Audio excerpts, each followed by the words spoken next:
Bonjour Bonjour Nicolas Alexia. Dufort. Alors, c'est un peu un bébé qui grandit, Big numéro 7. Oui. Depuis ce matin, on voit que vous n'arrêtez pas. Dans quelques minutes, vous allez lancer Thomas Pesquet qui se connecte avec vous. Oui. Hier, vous avez reçu le Premier ministre français. Vous recevez beaucoup de ministres. Tout à l'heure, le Président de la République.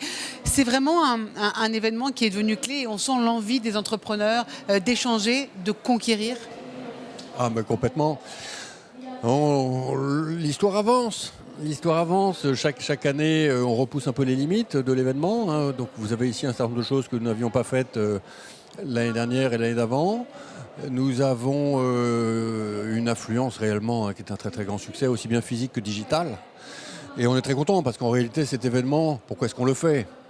On le fait pour que toute la société française soit irriguée par les valeurs du tout est possible, de l'optimisme, une certaine bienveillance aussi, et appelons-le une certaine joie de vivre, quoi, tout simplement, hein.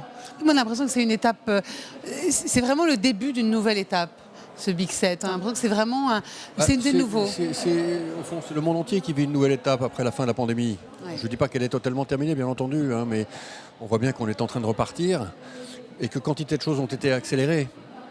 Quantité, par ailleurs, de choses ont été améliorées. C'est-à-dire que pendant les différents confinements, beaucoup d'entreprises ont passé leur temps à améliorer leurs dispositifs pour être prêtes pour le rebond.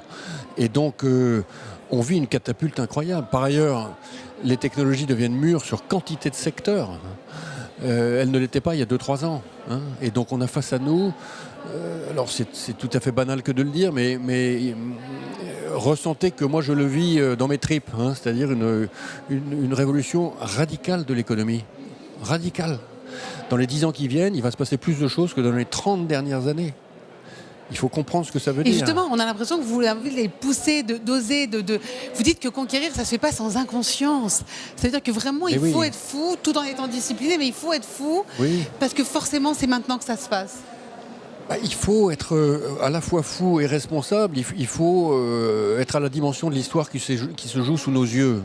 C'est-à-dire que tout est à construire. Les pièces, c'est comme si on vous mettait des pièces de puzzle sous vos yeux sur la table et on vous dit allez monter le puzzle.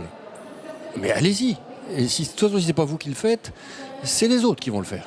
Voilà. Et donc, en plus, on vous dit, on va vous aider à le monter, le puzzle. Il n'est pas si compliqué que ça à monter ce puzzle. Il faut juste le faire maintenant, quoi. Et en plus, vous allez kiffer. C'est votre vie. Vous l'aurez fait. Au lieu de regarder ceux qui le font pour vous, ou d'obéir, ou de suivre, ou de faire la queue. On leur dit, faites pas la queue. Faites le puzzle vous-même. Le puzzle, c'est quoi ? C'est toutes les technos qui sont disponibles pour changer le monde. Mais changer le monde partout.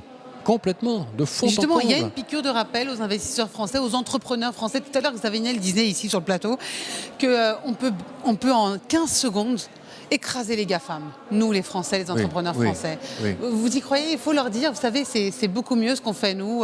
On a vu les baffes fantômes qui sont maintenant sur la fusée Ariane. Ils font aussi des écouteurs qui détruisent même les AirPods de Apple.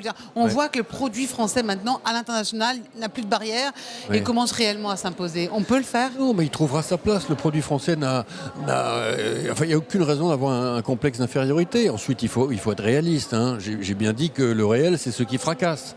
Bon, et donc, on n'est pas là pour faire des faces noires et pour tomber. Il faut être très bien équipé, il faut bien choisir sa voie, etc. Mais avoir de bons mentors, peut-être. Vous disiez aussi que la famille peut inspirer. Et il se trouve qu'en France, on est incroyablement équipé.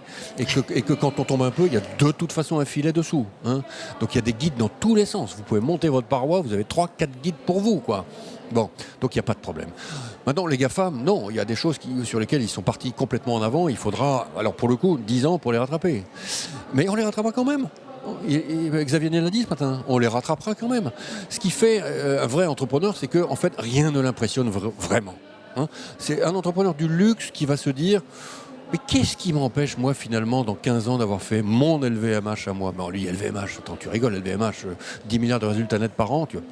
Non, si, ben, au fond, qu'est-ce qui m'empêche, moi ? Le monde peut changer, des choses peuvent évoluer. Voilà, c'est ça un entrepreneur. C'est ça la conquête aussi. Vous dites la conquête ensemble, on a grandi ensemble, et c'est ça aussi, être ensemble, parce que on peut avoir des idées tout seul, mais il faut quand même savoir s'équiper, avoir les bons mentors, les bons leviers comme BPI France et ce Big. Il faut avoir la graine de folie, il faut avoir le tableur Excel dans la tête, il faut savoir s'entourer, il faut beaucoup écouter les gens qui vous encouragent ou d'où vous sentez qu'ils cherchent votre succès. Il ne faut absolument pas écouter les gens qui vous disent prédire votre échec, évidemment. Hein. Il faut un peu écouter les conseils de prudence, mais pas beaucoup. Pas beaucoup. Et puis, j'ai envie de vous dire, vous avez la chance d'avoir une banque un peu dingue, qui est un peu plus qu'une banque quand même, il faut reconnaître quand vous voyez ça, hein, qui est un espèce de gigantesque impresario d'entrepreneurs. C'est la BPI.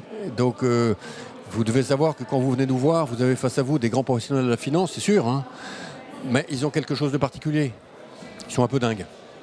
Avant que je vous laisse, parce que je sais que vous êtes attendu sur la scène du Bang avec Thomas Pesquet, Nicolas Dufour, vous parliez de modèle.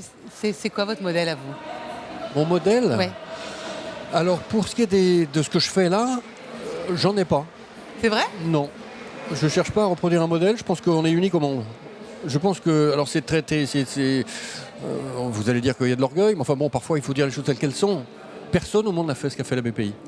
Ce qu'a fait la France pour que la BPI se fasse, pour que ce qu'ont fait les politiques, les parlements qui ont voté les lois, pour que la BPI se fasse. Le guichet unique, complet pour les entrepreneurs, avec encore une fois cette culture partagée de l'entrepreneuriat, ce petit grain de folie que nous avons. Non, ça n'existe nulle part ailleurs au monde, hein, donc j'ai pas de modèle. On nous le dit du monde entier justement que c'est absolument unique. On vous laisse continuer. Merci. Merci De nous avoir accordé quelques instants.